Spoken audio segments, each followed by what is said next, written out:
Whether you keep them in your home or love to see them in theirs, these are the creatures that bring us all together. Reptiles. We're going to be delving into the experiences of reptile lovers from around the block and around the world. This is the Reptile Talk Podcast.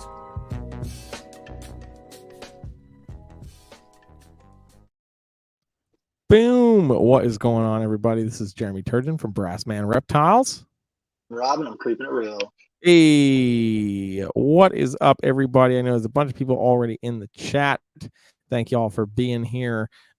Phil was here a second ago and then is failing at technology, so he'll be back in a second. Then we'll bring him on. Oh, he's back and it is again failing.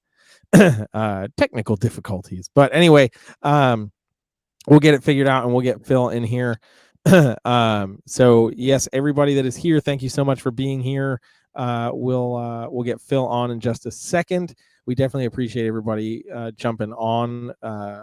Just do us a favor and share this video. It's always a treat to be able to get Phil on and be able to monopolize his time for a little while.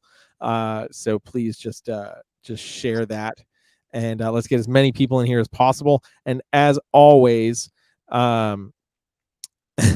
sorry, Phil's texting me about his technology problems.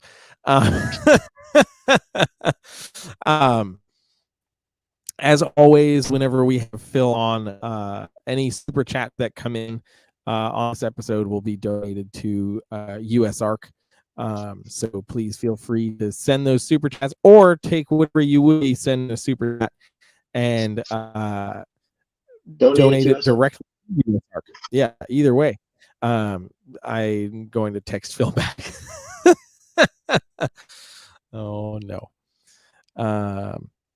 Restart everything. How are you, Rob? I'm doing pretty good, honestly.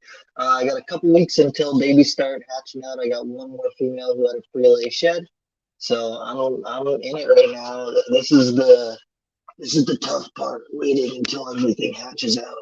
And then I'm super pumped because this Sunday, April 24th, we got the first Carolina Herp Society meeting. Yes. Where we're going to be going to, it's like a state park, right? Yeah, it'll be at Lake Norman State Park in Troutman, North Carolina. It's a great place. I go there fairly often. It's quite nice. There's a really great, when you get there, there's a big building, the indoor building, which basically has like all the trail maps and everything. But you walk around the side of the building and there's a place for you to go down. And then there's this big like gazebo like kind of thing, which Cool. is we'll hopefully there won't be anybody there. If they are, we'll bully our way in. Yeah, like there's a lot of weird people that are going to show up. You might want to leave now. And then I'm gonna just walk in with snakes and be like, and everyone's gonna just go dive for a snapping turtle and just like come up and be like, it's gonna eat you. And I would probably just be like, hey, everyone, come learn about this, and you should join the Carolina Herp Society and USARK. There you go. Natalie kicking it off with the super chat. Whoop, that's right. Super excited to have you here, Natalie. Everybody else that's here, again, please feel free to share this video. We're just waiting for Phil to deal with the technical problem, and he'll be back joining us. So we're gonna. Oh gosh, Rob, did you lose power over there? I did not lose power. What did happen was I have my lights on a timer, and I forgot to change the timer. I'm like, oh man, for everybody that's only listening on the audio. Rob's screen is like totally dark. That was perfect. I was like, everybody's having technical difficulties today. This is wonderful. That's okay. I can fix this real quick. There you go.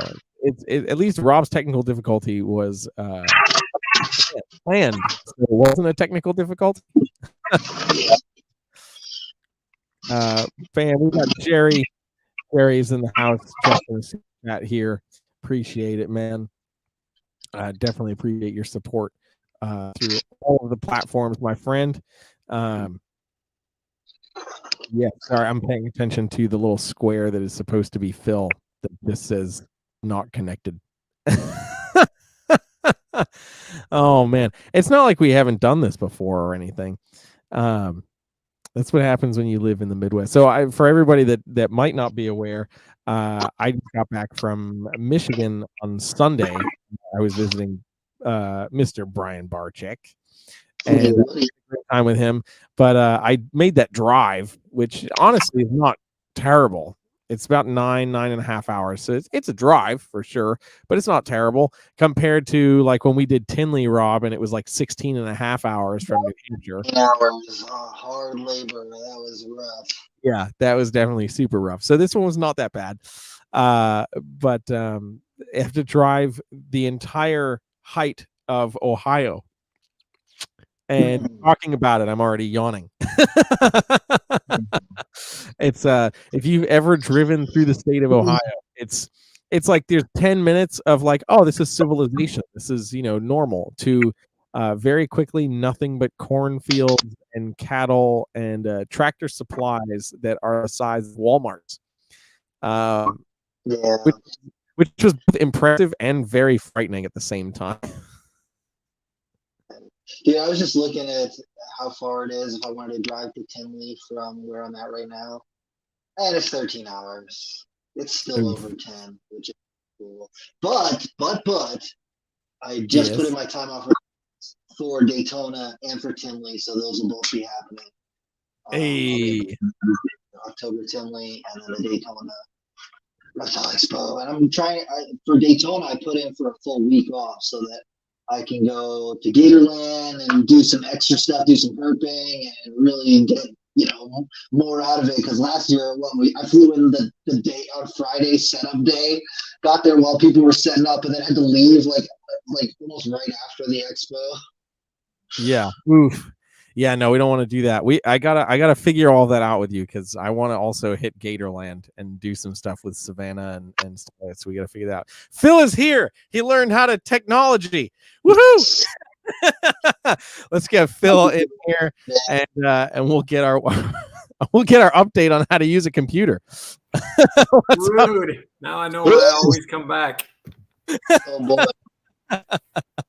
Apparently StreamYard hates MacBook. I made the switch and got a MacBook, and that was my first time using it on there, and it said, no, you cannot use this browser. You have to download one of these three. So after downloading all three of those, I still didn't get it to work. So now my old laptop is out, and we're going to try again. Oh, no. I can't Apple, but shush, Rob. I can confirm, as a fellow MacBook user, it does not like Safari. So yeah, that's a bummer. I get mine to work on Firefox. I don't know if you downloaded Firefox. I'll get it. I downloaded Chrome and Firefox and Opera, and for some reason Opera let me see you, but my mic and camera wouldn't come on. So anyway, we got it figured out. Amazing. So you've been traveling quite a bit. From what I gather, are you just saving? You're saving us everywhere. I don't know about that. Trying, but yeah, travel is back. Yeah, heck yeah. Okay, so I mean, let's just dive right into this, because I know there's a bunch of people that have a bunch of questions and stuff. And again, everybody that's here in the chat, feel free to drop questions. I'll try to pay attention to them, and of course all the super chats that we get tonight are going to go right to USARK, so feel free to send those, or just send whatever you would send in a super chat and just donate it right to USARK. You can do that as well. So let's the big one, obviously we've got the Lacey Act amendments on the federal level. So what's the most up-to-date info on that for anybody that's not, signed up for the newsletter and paying attention? Yeah, so the last big update was they finally named what are called conferees. So USARK have been talking about that since early February. Mm-hmm. So there's what's called a special conference committee that was formed with both senators and House representatives. There's pushing 100 conferees on there. So those were named. But then right after they named all those conferees, Congress took a recess. So Congress has been in recess for the last 2 weeks, so nothing has happened at all because all the federal legislators are back in their home states doing quote state work. So they come, yeah. So they're supposed to come back tomorrow, which obviously doesn't make any sense because that kicks off a weekend. So probably around the 25th, we may see some action starting on this, but it may be another week or two before this conference committee even has its first discussion. So honestly, we may be looking at 4 to 8 weeks before we even see what they call a reconciled bill, which is when they combine the House and the Senate bills. So USARK hasn't been putting out updates because there really hasn't been any. So those conferees were named on the 8th, I believe, April 8th, and then they started that recess on April 11th. So basically they named them and then everybody left DC, or the ones that were there anyway. So perfect. So yeah, when there's updates, we'll post them, but yeah, not a lot of updates. So I mean, what people should be doing, definitely go to usark.org, look at that list of conferees, especially if you're senators, if you have a senator representative who's on this conference committee, you certainly want to reach out again, even if you have already. If possible, you don't have to travel to DC to let your voice be heard. If possible, try and set up a meeting at what we call the district offices. So those are the offices in your home state. You can go and talk to a staffer, and don't be afraid to do this at all. Just look over USARK's alert. We'll tell you what to say there, and then just tell them your personal story too and how you'll be affected by this, and go in and talk to the staff of these legislators. There's absolutely nothing wrong with that. Bam. And I while we're talking about this, if you haven't already seen, to everybody that's listening and watching, USARK now has their official YouTube channel, and I think one of the most recent video that went up, you were saying exactly that. These people work for us. It's their job to listen to us. So while it might seem intimidating to talk to somebody, all dressed up in a suit, like he's in that suit because we're paying for it. So yeah, and I should have put a disclaimer there. Remember that they work for you, but never tell them that. That's not a good way to kick off the conversation. Don't walk into a legislator's office and say, listen here, you work for me, so I'm going to tell you how it is. Not a good way to go about that. So that's just to help people be comfortable with going in and talking to them. Again, remember, they're there to listen to you. But yeah, those words, you don't want those coming out of your mouth. Yeah, fair enough. It is always important that we keep it civil and polite and professional. That's media moments, Yeah. Here, man. Yeah.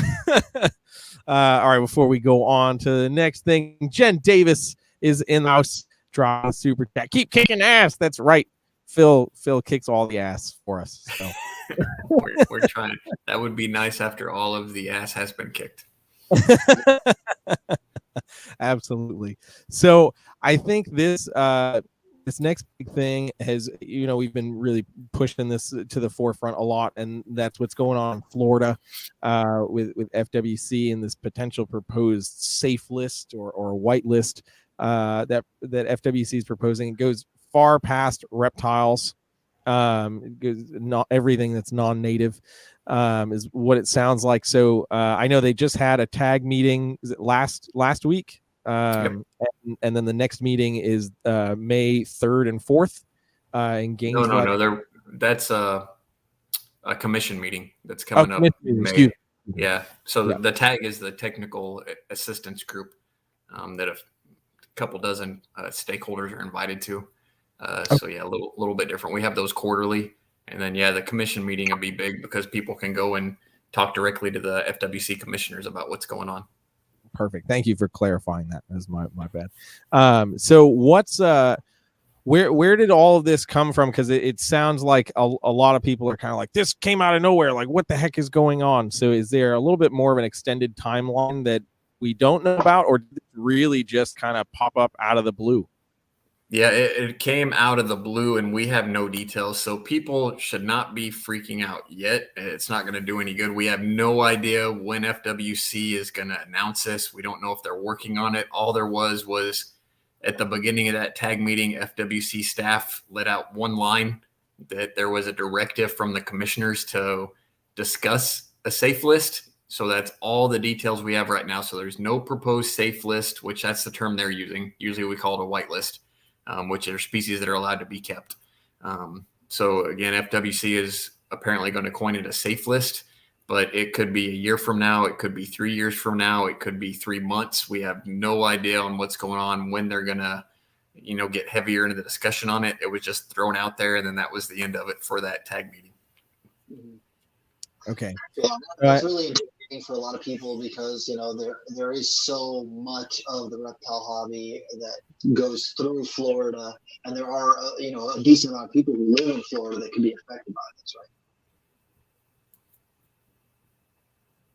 Yeah, absolutely. I mean, yeah, Florida is an important state, so we got to watch what Florida's doing, and then a lot of those southeastern states, especially, watch what Florida FWC does, Florida Fish and Wildlife Commission. So it's important. We got to stop it in Florida, because if it passes in Florida, that just starts the wave. That's like so many other types of legislation. If it passes in one state, then the other states just want to pick off on it. We see that with the Traveling Animal Acts. We see it with dog and cat sales bans.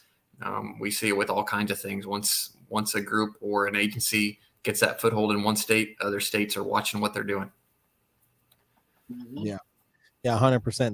The states do talk to each other and watch each other. That's for sure. I mean, most recently, obviously the Tegu the Tegu bands that have been working their way from Florida now through the Carolinas, and potentially, inevitably, Georgia will begin to follow suit. I think Phil, I sent you a message of a video from the news. You're like, the invasive Tegus are causing havoc, and it's like, what is happening? What? Yeah, Georgia's been talking about Tegus for a few years already. So yeah, people in Georgia, I encourage you to get organized, get a group. I know there was the Georgia Reptiles Society that was really active for a while, but just get organized. And again, you can't hesitate. I mean, reach out to the state wildlife agency and, hey, what can we do? Let's be proactive about this. I mean, we tried to do that in Florida. I mean, going all the way back to 2007, we were asking for a common sense regulation on Tegus. I personally asked FWC multiple times, and it just kept, we'll get to it next year. We'll get to it next year. And then it got so bad, and they got new people in charge at FWC, and they came at us with this ban rather than sitting down and talk to us. And we've been trying to work on Tegus for 15 years. So it certainly wasn't industry who was opposed to doing it. It was just the agency didn't work with us on Tegus. Yeah. Yeah, I think that's also something I think we bring this up every time we have you on, Phil, and that's realizing that USARK is not necessarily working to be like, you should keep everything, you should always have everything, whatever you want. There are certain common sense legislation and proposals that can be put in place where those people that would be reckless with those animals would be deterred quite quickly by like, I got to do all paperwork, or I've got to, maybe get hours or whatever, those kind of things that encourage responsible keeping. That's really at the forefront. Yeah. I mean, listen, some people may get upset with me saying what I'm going to say, but a lot of times the industry says, we should just self-police ourselves, and we should do this, and we should do that. And I mean, there are some species, obviously the Tegu being one of them at the forefront right now. We've got to handle that species differently than we do other species. Than we handle leopard geckos or bearded dragons. We got to handle things with Tegus differently. So if we're just selling them all willy nilly and realizing that this is a 4-foot lizard that most people should not own a Tegu. I mean, let's face it. If you're not willing to say that, you're one of the people who's selling them just however you can and flipping them and making $5 or $10, and that's not kosher. That doesn't work. When we get too many of a species out there and people are keeping them in properly, and then they start getting released, that causes problems for the whole industry. So, that's why you got to start thinking. People selling certain species need to think about acquisition forms. We have samples of those on our website where it just makes people take a pause before they take a species home. So, I mean, I'll even throw sulcatas out there. I mean, that's the 3rd largest tortoise species in the world. Most people buying a pet tortoise should not be buying a sulcata. So again, make them sign something that says they acknowledge that this is the 3rd largest tortoise in the world. It's going to live for 50 plus years if it's kept properly. it's going to require a large space. You can't keep these things in a bedroom. I mean, that's just not when they get full grown. I mean, that's just not going to cut it. So, I mean, there are certain species that industry and people selling some of those species just need to start looking at and handling those differently than others. Yeah, no, 100%. And especially in the Southeast, obviously, where more species can live than, up in the Northeast or Midwest or wherever.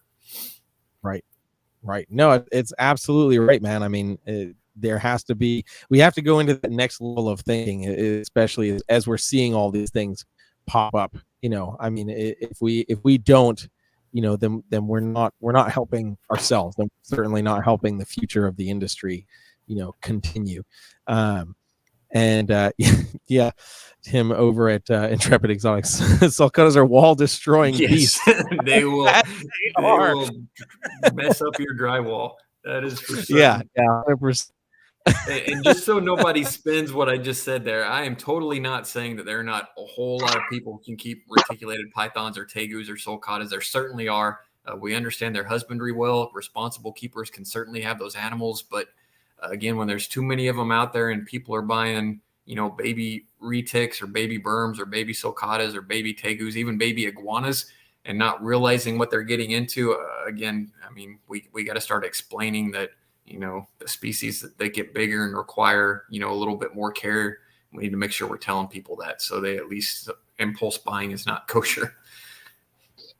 Yeah, and one of the things that I was thinking for a lot of these species, something that could also be applicable for people who keep venomous too, is microchipping could, maybe not solve some of these problems, but it can definitely help, be able to track where this animal went, where it came from, and sort of stuff, the person who's keeping it. And that's something that, if I ever produced a bigger species, that's something that I would want to do to make sure that the animal's able to be documented and followed, probably not as applicable for a leopard gecko or a bearded dragon, but something that gets significantly large or something that could pose as a potential risk. I think that could be a good alternative, especially in the eyes of the state, because people are already doing that with cats and dogs, to be able to follow, hey, this dog was with this person, this animal's registered, whatever. But being able to follow on those sort of things, I think that could be really, appealing to at least the governing bodies and whatever they're thinking about.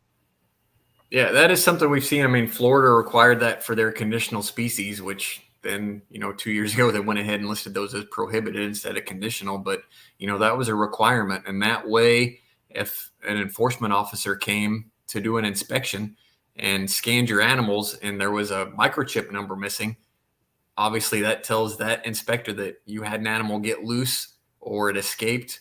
Or you let it go, which hopefully nobody's doing that down there. But again, it makes you liable to be responsible for all those microchips, and you had to keep a record of all that stuff. And it was crazy what people in Florida had to go through to have those conditional species permits. And then, like I said, the new direction with FWC down there, they decided that they were going to list them as prohibited anyway, which was really unfortunate. It's a shame. It really is. I had some people asking me before I moved here. They were like, "Why'd you move down to Florida? There's lots of opportunities to work with reptiles and do all sorts of stuff." And I was like, "Nope, that is not. There's too much risk going on with that right now, and especially since I keep scrub pythons. You cannot even own scrub pythons now in Florida at all. They're prohibited. So it's like, there goes that one. For at least for me. That's one of those. I mean, it just makes no sense. I understand they can get big, but I mean, those are expensive animals. Hardly anybody has them. And, for them to end up on a prohibited species list, that just shows that, FWC was absolutely not willing to work with industry and listen to our input on that stuff. And, it's unfortunate the direction they've taken, because 10 years ago, FWC worked with the reptile industry in Florida and came up with common sense regulations like the conditional species list, it was super hard and had a lot of requirements to keep those animals. But if you were willing to do it, you were at least able to. And now that's not even an option in Florida. And that's why USARK Florida, which again, that's a separate entity. So everybody knows that, a separate 501c6 organization, but they're on lawsuit number 2 down there. They've spent, I'm pretty sure they're pushing about $700,000 right now in attorney fees alone down there in Florida. So, I mean, they're working their butts off down there to stop this from happening again in Florida. Yeah, and then when we had the big snake ban, the federal government banned a species of anaconda that's never been in the United States. What is this about? Like, for real, what is this about? Because it seems like they're just making things up. Yeah, it may not even exist. They're banning Bigfoot. The federal government's out there banning Bigfoot. I'm sorry for all the Bigfoot believers. I think Bigfoot's out there, so I shouldn't have said that. Dude, we gotta protect the people from cryptozoology. Sheesh. Oh man. Okay, so we've got some updates, we've got some ideas. So I know in the this most recent newsletter that went out, which of course I will say, if you're not already signed up for the newsletter, you should be. Just go to usark.org, sign up for that newsletter. It's free. It is free, and it will keep you up to date. There's an alert in Michigan, in Royal Oak, Michigan, a city ordinance thing. Can you just explain a little bit on that one? Yeah, it's still kind of early on it. There was a serval that escaped. It was over 6 months ago. So serval's a small African cat, and someone had two of them in his or her backyard or their backyard, and one got loose. So that is what started all this. So, unfortunately, it's one of those things where one person can ruin it for everybody. So now that town is looking at passing an ordinance, and, it's still kind of in the early stages, and, we're not sure where it's going to go yet. But yeah, if someone's in that town, the hearing's coming up on Monday. So we have all the contact information. We have the address for the hearing. If you can make it over there and get to that hearing, even if you're uncomfortable speaking, at least be in the room and maybe let it be known that you would be affected by this. So sometimes it's just bodies in a room, so that the council members can see this is going to affect a lot of people, and they're not just going to blow it off and say, oh, let's ban all this stuff. So the more people that show up, the better. Again, even if you don't speak, what you'll want to do is the people in opposition will kind of want to congregate to one side of the room or one area, so that the council can kind of see, oh, all these people are they're exotic animal owners or non-domesticated animal owners. So they're going to be affected by this, and then someone's going to speak. So just be kind of in the same area and congregate there. And again, you got to get there and make your voice heard. Otherwise, we'll get an extreme ban. If no one shows up, the animal rights people win. That's how it works. Mm-hmm. Yep, absolutely. We have voices in the room. People don't realize. I don't know if people don't realize, but for real, it feels like people don't realize how important it is for us to have a voice in the room. Even just a couple people showing up can make a real big difference. Absolutely. Yeah, for sure. I just want to highlight. Where'd it go? Right here. Andy, just saying hey from a supporter in Scotland. We definitely appreciate that for sure. What's up, Scotland? Right, you don't have you here in the U.S. to support USARK. You can be from the UK. Just change your consonant and make it happen. We got those letters in the name, UK. It's in there. Yeah. There we go. even though Scotland's not the UK, it's okay. Oh man. Tim over at Intrepid Exotics, thanks for all of your hard work, Phil. Still working to get as many people as on board as we can here. Yes, absolutely. And Phil, listen, Phil does more work than I think the rest of the country does. I think that's a fact. I don't know about that, but since that popped up, that's awesome. So Intrepid Exotics is posting, and that's just, you don't have to go out, and obviously we appreciate it, asking for memberships, but just share our alerts and get people out there and just do a post. Have you contacted your legislators yet? We make it so easy for people to contact their federal legislators on this Lacey Act stuff. Just ask, and have people post what they sent or whatever, get a conversation going, because that encourages more people to do it. Because again, a lot of this is just people being afraid. They don't know what to say.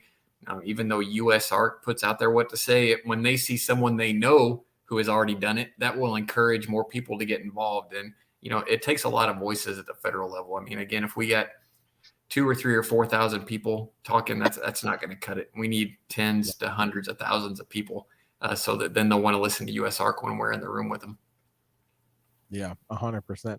I also think that's why it's so vital in instances like this where we're talking about, like Lacey Act amendments, where we're talking about stuff that surpasses the reptile industry, really making sure that we're reaching out to our friends that keep other animals, fish keepers, bird keepers, mammal keepers, all of these people, because again, the more voices in the room, as we've stated, the better, and as much as I love the reptile industry, it can be fairly unorganized when it comes to rallying the troops.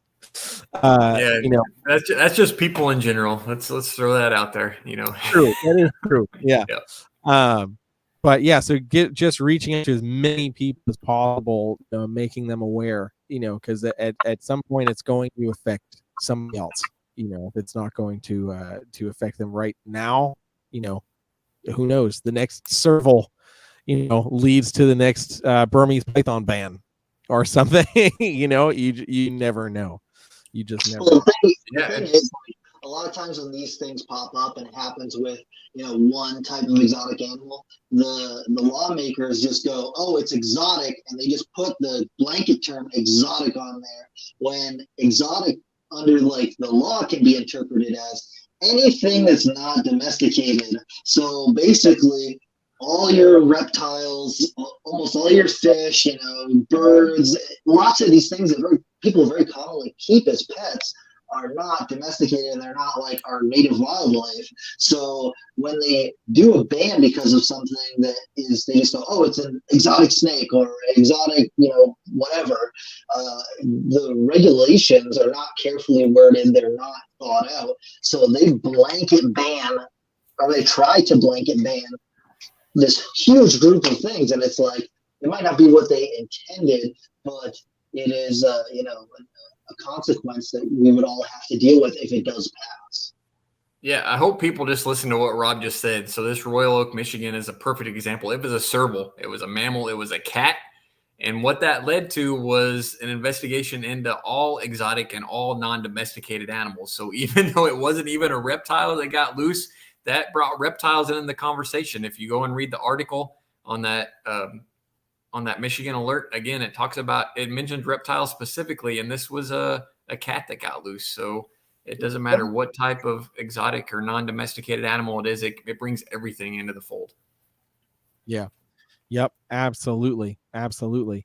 All right. We're going to take a quick break and run our ad break. We'll be back in 2 minutes, and then maybe we'll do some USARK myth busting, because we always love to do those.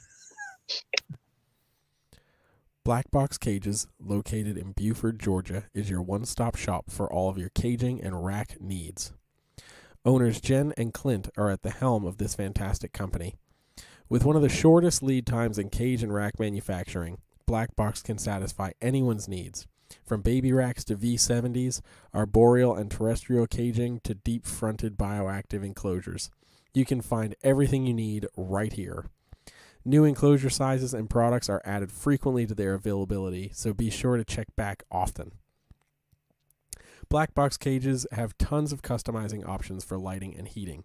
Along with that, cages and racks can be stacked with metal stacking dowels, and all cage joints are dadoed for improved durability and stability. Most cage units are flat packed, but are pre-assembled prior to shipping to ensure a solid build every time. The Micro, XC18, XT3, Bio-G, and 3-stack V70 ship assembled, and all other racks are shipped freight and assembled. The XR16 and XR20 model racks allow keepers to mix and match tubs. Fitting both Vision and Freedom Breeder tubs, you can mix the V15, V18, and V35S tubs, or the FB5, FB8, and FB35CV SC tubs. This kind of flexibility allows keepers to raise their animals from hatchling to juvenile or subadult size before needing to upgrade into adult caging. Don't just take our word for it. Go to their website to see countless customer reviews and review videos from keepers all over. To learn more about Black Box Cages, follow them on Facebook and Instagram at Black Box Cages, and of course their website, www.blackboxcages.com. Links to their socials and website will be available in the podcast description. Boom, and we're back. A massive shout out, as always, to Black Box Pages, who I know are also pushing for USARK. They make sure they put USARK info in every single one of their shipments that goes all over the country. So massive shout out to them for continuing to spread the word. I really need to do some sort of graphic that we can throw at the beginning of the screen before we do these USARK myth busting. I think that would be really good. That's just me being cheesy. We always cheesy is awesome. Anybody who says cheesy is bad is wrong. That's right. Okay, so we do this every single time we have you on, Phil, and I always do it because nobody ever really has the balls to contact you and ask you these questions. So a couple of them, if you guys have heard our podcasts with Phil before, a couple of these you might have already heard, but hopefully we'll throw a new one in there and throw it all off. But the biggest one is, Phil, where's the money go? Where you got? Wait! I gotta go. I gotta plead the fifth. I can't answer that. I'm gonna have to go. I'm having technical difficulties. Sorry about that. Everything just mutes. Phil's gone. Right. Where's the money go? Where does the money go? So USARK actually goes above and beyond. So I know someone sent me this earlier about USARK financials. As a nonprofit, you do not have to post your financials online. You have to make them available if somebody requests them. So USARK has them posted on our website. We go far and above what most nonprofits do. So our financials are all posted right there on our website under a drop down on a menu that says financials. So all you got to do is click on it and we've got it all posted right there. But as far as where it goes, I mean, obviously a lot of it goes to attorney fees. Again, that's on there on the financials. We have a federal lobbyist that's $150,000 a year right off the top of whatever we make, which she's worth it. And as far as federal lobbyists go, for those who don't know about federal lobbyists, that's for what she does for us and the connection she has. That's cheap to get her for that. And she's not a full-time lobbyist. These federal lobbyists will have multiple clients, but she's known for her work in animal industries. So she's familiar. She's constantly talking to federal legislators about animal issues. So USARK is lucky to have her. I get a salary because this is a more than full-time job. So anything you see coming from USARK is coming from my fingertips or coming from me. So I do get paid to do this job, and I'm under no commitment by USARK. So anybody can apply for this job. You can contact the board of directors, say, hey, I can do a better job than Phil. Have an interview with the board of directors and maybe you'll get hired. If you're thinking to yourself, how can I contact the board of directors and who are they? You already failed and you can't be the president for USARK because it's posted on our website too. So if you want to find out who it is, it's right there in a link so you can track them down and find them. So if your research skills lack that badly, you're probably not going to be able to do this job. But I mean, that's where the money goes. We do. If we have a good year, we can have extra money. That's a big misconception. A nonprofit does not have to spend all of its money every year. It just has to go towards its mission. So, if we have a surplus in a year, we can't have that money there because if we file something like a lawsuit, we're going to need money to get that up and going. So, if we can have a war chest, that's awesome. We're transparent about that. Again, our financials are right there. So, I mean, if you got additional questions, I'll be more than happy to answer them. But that's where the bulk of the money goes. Bam. Okay, there you go. So hopefully you can all shut your mouth until the next time we have Phil on. And wait, before we keep going, let's just say I know I can speak pretty bluntly, and Jeremy likes to poke fun, and Rob does too, because they know where the money goes, and that's fine. Anybody asking questions is perfectly fine. We're a public nonprofit. It's absolutely fine to criticize us and ask us where the money goes. So if we seem a little flippant at times, it's not intentional. It's just because, again, we're familiar with it and know where it goes, but it's absolutely fine and appreciated for anybody who wants to question what we do. Yeah, it's accessible. The thing is, a lot of these people are like, but where does it go? And it's like, well, if you took half of a second to look to see that it's there, well, they're not spoon feeding it directly to me. Well, I don't think that that's their job. I mean, they're giving you all the alerts. You're already, if you are doing your part, you're already on their website. You can look. I promise you can. Yeah. But no, people always got something to say. Of course. Okay. All right. Here's number 2. Can I hop in one? Yeah, absolutely, dude. Because one of the ones that I've seen, I've been going live on TikTok recently because TikTok seems to actually spread the live streams around quite a bit. I feel like Instagram kind of stifles it. But on TikTok, I've been averaging anywhere from 200 to 1,000 people in my live stream at a time. And, one of the things I try to talk about USARK on every live stream. And one of the things that I've had people say who are in there is, well, what about the things that we lost? And it's like, have you looked at the amount of things that USARK has won over the last several years, or are you just focusing, or do you personally just have a Tegu and you're upset right now? Tegu, like don't get me wrong. Like if I kept Tegus, I would be very upset right now. But the amount of victories that USARK has compared to the things that we've had to compromise on or, lost, I'm using heavy air quotes right here, the things that we've lost, USARK is batting really good. I'm just saying the amount of success that we've had, and even if you are counting, amendments and little changes, USARK has done so much good for people to be like, well, this one thing here, I see that,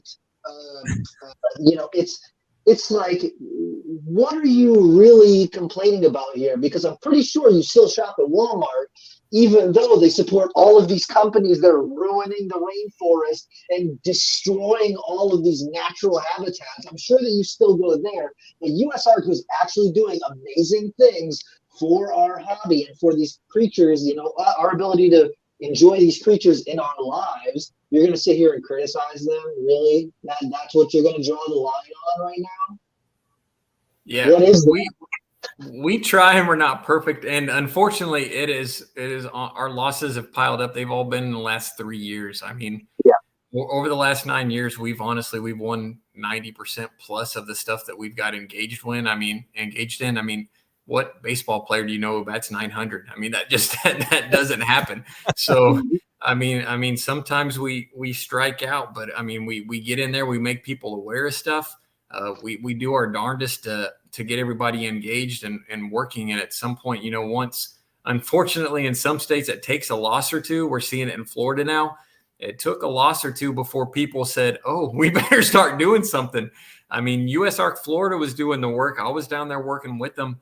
I mean, there were hearings during that Tegu and iguana legislation. One of them, Eugene Bissett from Ophiological Services, he was the only reptile keeper in all of Florida who showed up. There was another hearing. I was the only person that showed up.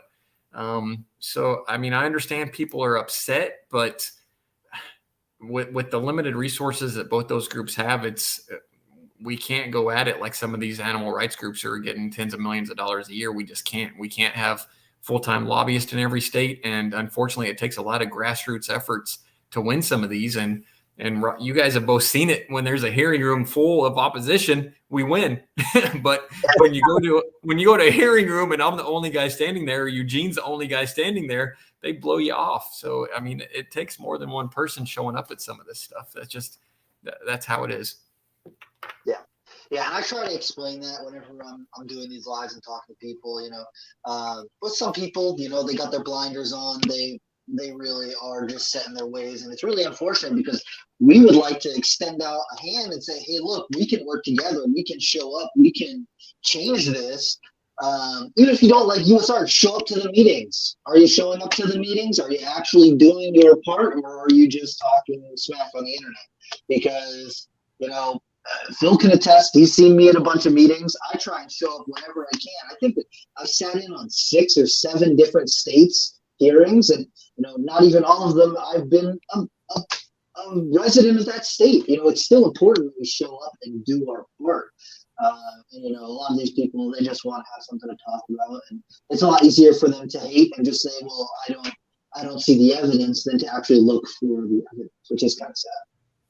Yeah, and I know not everybody can show up, and that makes sense. But I mean, everybody can send an email, everybody can mail a letter, everybody can make a phone call. So all that stuff adds up. So to say that it's fine to say you can't show up. I understand, totally understand. Not everybody can take off work or get to these things because usually they are during the day.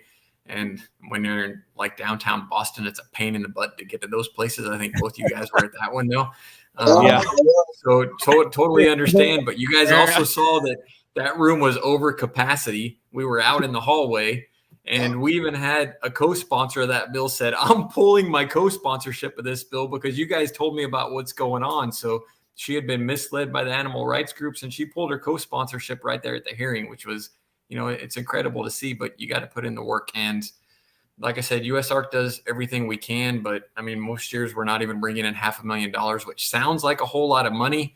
But you got to understand when you're playing with politicians and you're going up one group, HSUS brings in almost $250 million and we're bringing in $500,000. There's the difference between that M and that B in those words. I mean, it's tough. They're doing a lot more lobbying than USARK could ever think about doing. Yeah. And when you're saying that $500,000, you're saying $500,000. People are just thinking, oh, it's only $500,000. The legislation or the lawsuits that they just brought up in Florida, you said they were pushing $700,000. That's more than $500,000 already just in Florida, just on their lawsuits. So when the people are like, oh, no. It costs money. It takes time. It takes effort. People have to show up. We should donate as much as we can. There's great people. Nikki's out here, raising money for USARK. There's Black Box Caging. There's people out there who are trying to make sure that money gets raised. But if we can do more, we should try to do more. And it takes more than just the people who are listening to this podcast. I talk to lots of people just randomly, and they see a snake on my shirt, or they see me on the side of the road flipping a log or something. They ask me what I'm doing, and that's all an opportunity to just say, hey, do you know anyone who's got a pet bearded dragon or a leopard gecko? Because those people probably are not listening to the Reptile Talk podcast, but they have a reptile and their life would be affected by some of this legislation that's going on right now. So it's so important that we're not just in our own echo chamber talking to just the people who are listening to my voice right now, but talk to your high school teacher or somebody who bought their kid a leopard gecko. It's important to get them involved and find a way to reach those people too, because this takes way more than the people who are in this room right now, or the people who are watching my live streams on TikTok or watching Jeremy's live streams on Instagram. It takes more than just the people who are in our own little bubble. And that's one of the things that I encourage people to do on social media is I've got a lot of friends on my social media that are reptile people, and then I've got some people who I've met through other channels. And when I see those people get a bearded dragon, I'm like, post more of your bearded dragon. People ask them questions all the time about what does it eat? How does it like? It's got a personality, blah, blah. And just those little tiny things can lead to people exploring more and learning and getting involved in this community. I think that's just little things like that build up over time. Yeah, absolutely. And it's so easy for us to talk to reptile people, but you got to get out of your comfort zone sometimes and realize that a whole lot of other people want to learn about this stuff too, because I've been in the reptile industry for 20 plus years now. And it's amazing to see how much it's grown and what a reptile show looks like now versus what it looked like 20 years ago. There's the audience is just totally different. And reptiles are just popular as pets because, let's face it, dogs and cats are a true pain in the butt. Not everybody can take their dog out 4 or 5 times a day to go to the bathroom. You don't have to take your leopard gecko or corn snake out and walk it 4 or 5 times a day.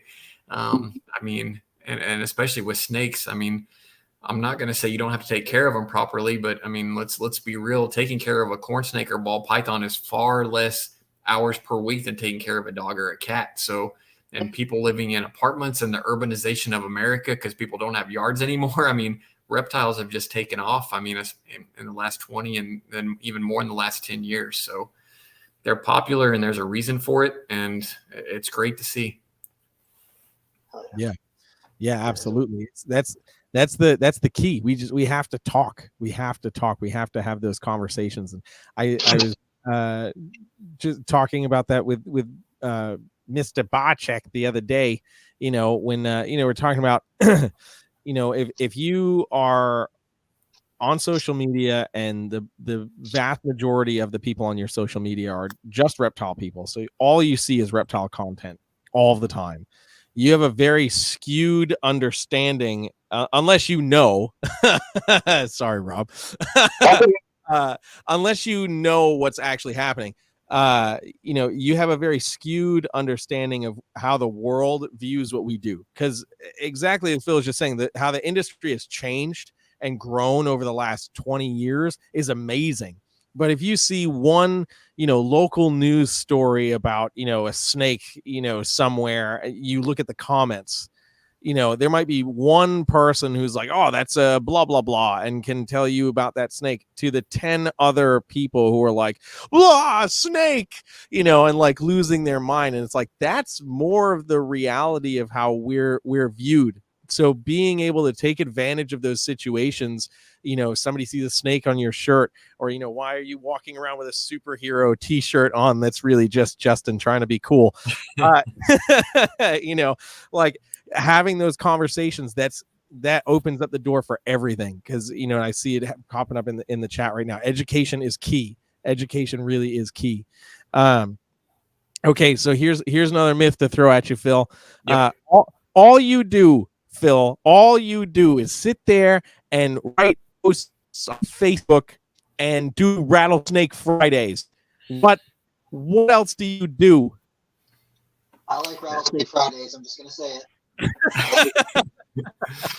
Yeah, Rattlesnake Fridays are awesome. And to get on Rattlesnake Fridays for a second, USARK did not coin that. I believe it was the Snake Preservation Center.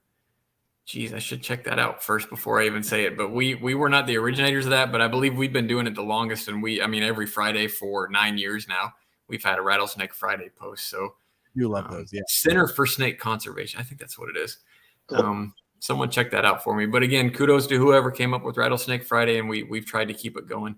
But yeah, as far as what I do, social media is at the bottom of the list of the things that I do. So any of the alerts that anybody sees from USARK, those all come from me. So every morning and throughout the day, we get alerts through our LexisNexis legislative system, and also even Google, because a lot of the local and county ordinances, they don't show up through our LexisNexis system. That's for state and federal.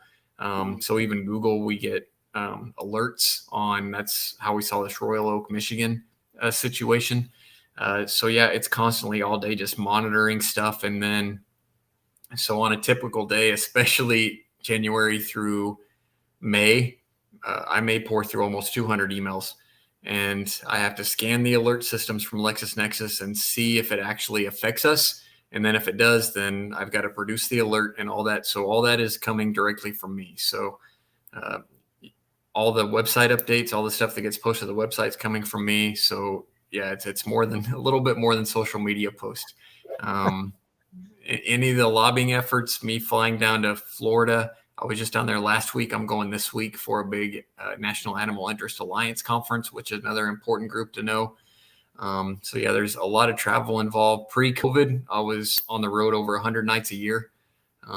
So there's a whole lot of travel involved with this job, and yeah, I could probably keep going, but yeah, it's more than social media posts. And actually nowadays the social media posts aren't even mostly coming from me. We do have one part-time person who's awesome, who does a lot of the social media posts. So yeah, I'm not even going to take credit for all of those. Yeah. And Phil is also riding coach on Spirit Airlines with his knees to his chest with no checked baggage. He's just like perched right up in there, like cannonball style, for however long it takes him to fly to get to where he's going. So, just saying. I got to tell you, it stinks sometimes, because I had a sales job before, and I always price lined everything to get good prices. And it honestly, I'm a glutton for finding deals. And this post-COVID, the cost of flights and the cost of rental cars, especially, it's just crazy. And I hate it that I got to spend USARK money on that, but it's essential. Like this last time I flew down to Florida last week for that tag that I mentioned. I had to fly into Tampa and drive to Ocala, which is almost 2 hours north. So I couldn't Uber.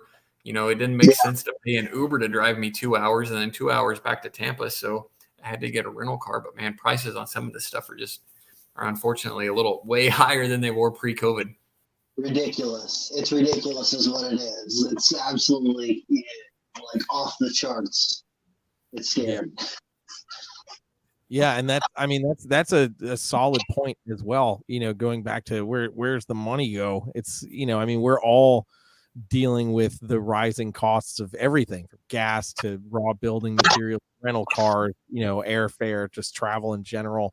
It's not that it was ever incredibly cheap, but comparatively to pre-COVID, it's obnoxious where prices are at right now for even the most simple things, even a little compact smart car that we all know that Phil loves to drive. I fit right into those, just like those seats on Spirit Airlines.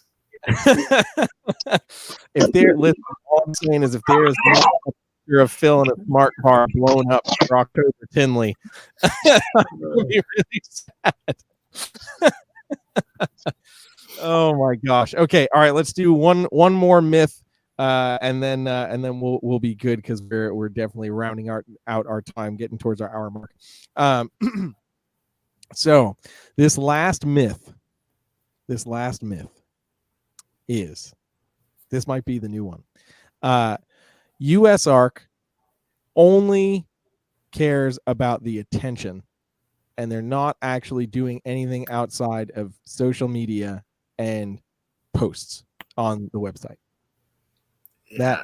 I got that recently, and I was like, huh? So I'm just gonna speak as USARK. I honestly hate attention. I hate all this stuff, and honestly, I said it earlier. If someone steps up who can do this job better with me, then show up. I'll be more than happy to take another role with USARK. But I'm comfortable with public speaking, but it's part of it. I mean, I have to do it. I gotta pony up and do it. Just like when I got this job, I sent a one-line email that said, "Who's stepping up?" And that led to this job. So I saw that the industry needed it, and I was the guy who stepped up then. I may not be the guy for the next 10 years, but until someone else comes along and convinces the board that he or she can do it better, then I'm here, and I'll try and keep doing a good job. But yeah, attention is not my thing. I mean, we just launched a YouTube video 3 weeks ago. If I was an attention guy, we would have had a YouTube video 9+ years ago when I started, because I would have wanted my face all over everything. But that's just not me. I post on my personal Facebook page once every 2 or 3 years. I mean, I'm certainly not out here for the attention. I don't think I'm some kind of reptile rock star. I'm just a guy trying to do the job and do what's right by the community. So, I mean, it's fine if people want to think that. I know that it's a public position and they can criticize all they want, but personally, that's not me, and that's not what I'm about. So I am going to take that one a little bit personally, because that's not who I am. Yeah, no, I get it. I think I had 17 different faces when I saw that comment come in a chat. Now it's like, is that real? Is that? Oh man. Okay, as we're rounding out what's going on, I definitely want to give another plug for the USARK YouTube channel. Shout out to Garrett Hartle and his team who have helped to spearhead that. And it's absolutely great. I think those videos are awesome. Getting that information out exactly where it needs to go. And I think everybody enjoys staring at Garrett's face, especially when there isn't a tiny worm of a retic crawling around him. Yeah, it's crazy. Kudos to Garrett and Thomas. That was one of those things. I pushed it off as long as I could, and finally the USARK board said, "Hey, you got to get this YouTube channel going." And Garrett, it took some convincing from some other people, I think, but he stepped up and he's doing a great job. He's got a really cool video coming out tomorrow. So they're going to post new videos every Friday. So keep a watch out for that. And I do have one more myth before we head out. So let me know when you're ready. Let's go. You're ready Let's now. go. So, Let me just give this shout out to Natalie real quick. Thanks, Natalie. Natalie's awesome. She'll be the PR person. Let's go. Okay. All right. Hit us with this myth. And so again, most of this, because I'm rarely on social media, but someone sent me this that someone else posted on social media about the control I have over USARK. So just so everyone knows out there, I do not run the bank account. I have no access to USARK's bank account. I cannot write checks for USARK. So all that has to go through an accountant and the board, and any major expenditures all have to be approved by the board. So I'm not some guy out here profiting off of USARK and not claiming a bunch of this stuff. And I don't set my own salary either. So if USARK was violating IRS law, we would not have been able to bin a 501c6 nonprofit this long. So all that stuff has to go through a board. So I do not dictate what I make, what my salary is. Again, that all goes to the USARK board, and it's done by the book, by USARK law. So anyone that thinks I have total control of all this stuff or is talking about that on social media, that's not how we work. Again, our board of directors is public. It's on the website. Those guys are calling the shots. It's not me. Bam. I appreciate you laying down the law and really just talking, putting this stuff out there, because, too many people have got their blinders on. They're not paying attention. It's important. This information is already accessible, but when you can hear it directly from the guy, hey, it's much harder for them to refute. All right, wait, Jeremy, I got another one. Oh, come on, let's go. Always remember, just because you read something on the internet does not mean that it's true. So I know there's been a lot of, well, I won't say a lot, but there's been some people criticizing USARK's release of information about this Lacey Act stuff. And I have literally seen people saying things a month after USARK has, and saying USARK hasn't talked about it yet when we were talking about it a month earlier. So please at least check. So if you see something posted online that says USARK isn't saying this or USARK isn't telling you that, at least maybe go check out the USARK site to see if we actually have it posted there especially before you start posting on our Facebook page and calling us out. And then we have to point out to you and have you apologize that you were wrong, which we're not right 100% of the time. I'm not going to definitely not going to say that. But again, maybe just cross-check and reference what's being said to make sure that it's true before you go making yourself look like a fool. Oh man, that's all. Last little mini rant. You got me wound up, man. Hey, I'm glad we could make it happen. Better, maybe it's the water in this flask. Oh my gosh. Oh, all right, Jen. I'm gonna have to get wound up more and get some Hennessy or Jameson. That's what it is. I'll have to get some Jameson. There you go. Jen donates more. Oh man. Too wonderful. I want to stress just everybody that's listening and here in the chat, like, the importance of USARK and seriously what they're doing for us. I mean, I don't know if anybody pays attention to reptile keepers and stuff in other countries, but I mean, we're not the only country that has to deal with animal rights insanity. The IHS was just banned after an upcoming show in this June from doing reptile shows in a certain region. I'm forgetting which it is off the top of my head. But this came after so much pushback from animal rights organizations. And now the IHS, which has been around for decades, has lost a bit of their territory to do what they've been doing for decades. So the importance of USARK is astronomical, and we just with a simple glimpse of what's going on in other countries, we can quickly find out, where we could be headed without having a substantial organized voice. And somebody like Phil that's able to be in the room, make the phone calls, get the information out. You start to see the uproar from people in other countries. And we had no idea. We didn't know. What do you mean? What's going on? And and that it sucks to see, so I would encourage everybody to, if you're not following other reptile keepers in other countries, take a look at what some of those other people are doing, and, and reach out and see if there's a way that you can help spread the word for them.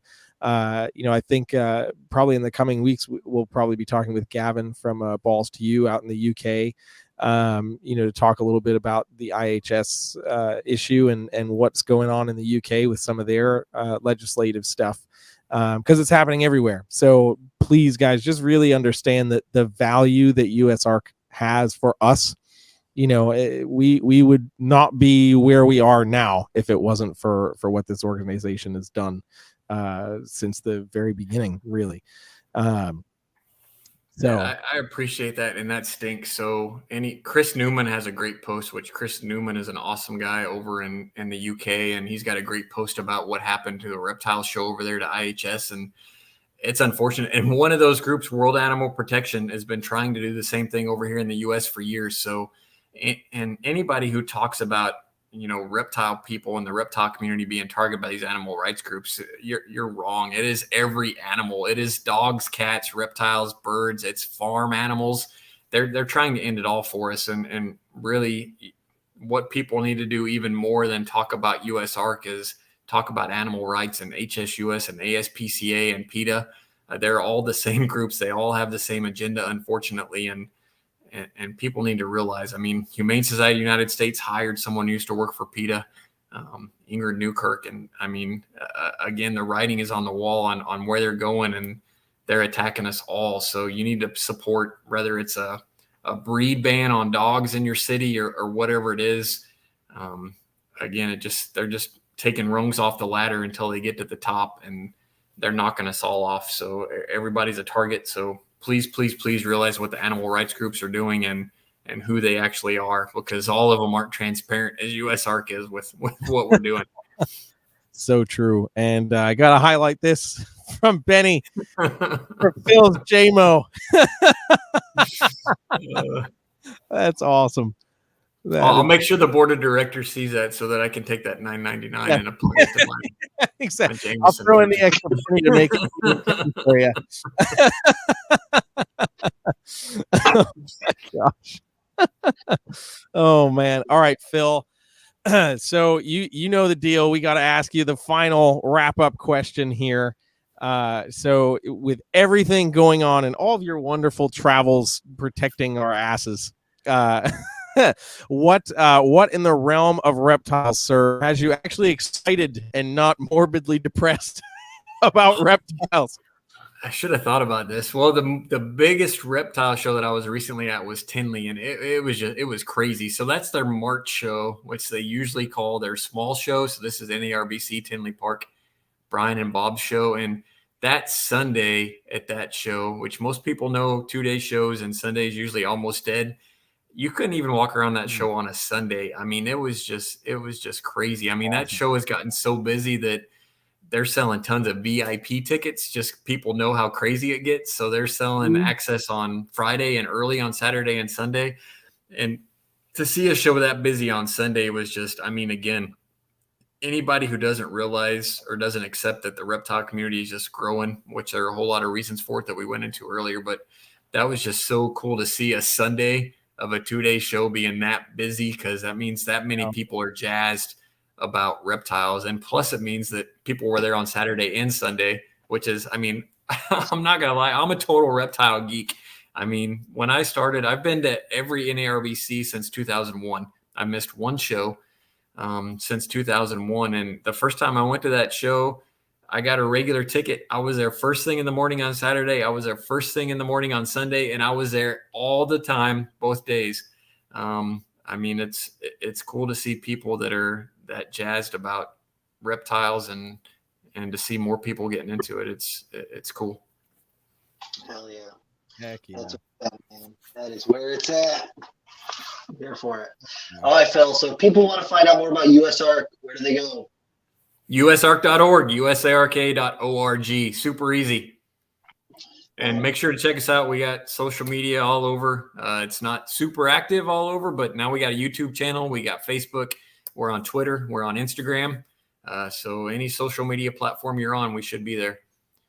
I don't know about this crazy TikTok stuff. I know I said I've been around for a while, but I'm still an old man. I had to shave off my week-old scruff for this podcast because it's all gray now. Is that why you were late? Yeah, actually, I don't even have a MacBook. I was making all that up. It was because I had to charge my razor up to shave.